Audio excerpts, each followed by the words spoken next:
Okay, so good afternoon again, everyone. So I'm Ali from Balay, Philippines.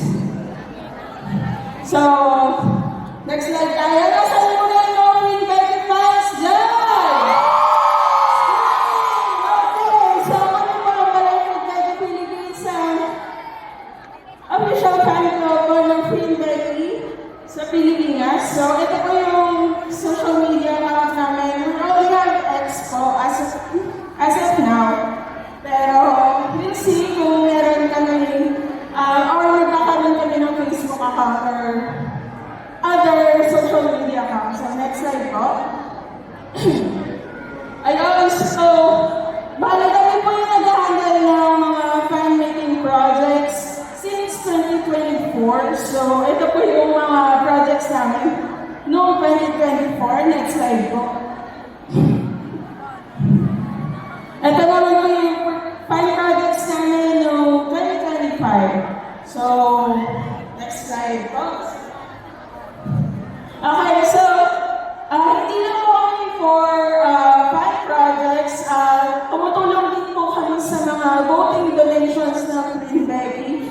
So, kung pinapollow nyo na yung X account namin, marami kami pinapost na voting donations. Kaya nakuha natin lahat ng mga trophy and lahat kayo yung nanalo. Ayun. Next po. Meron din kami mga birthday projects. Naging party kami ng birthday projects ni Free Ate Becky. And nakatulong din kami sa POS, sa childhood, and also sa mga children with special needs sa school sa Quezon. And also, nag-send na rin kami ng mga money bouquet sa Free and Becky ng events nila. Next po. Ayan, and also, yung mga local projects po, such as yung writer, ticket giveaway, saka yung Uranus, Philippine screening dito. So, sino yung mga naka-attend ng Uranus Philippine screening sa amin? Thank you so much po sa pag-attend. Also, pati yung Vogue Magazine, nagkaroon kami ng Philippine Group Order. Ayan po. Next po. Okay, so international fan projects naman tayo. So, naging partner rin po kami ng Free Betty Special Project, yung mic po nila. Ayan, nag-join din po kami dyan. Tapos, recently lang po, we joined also yung the air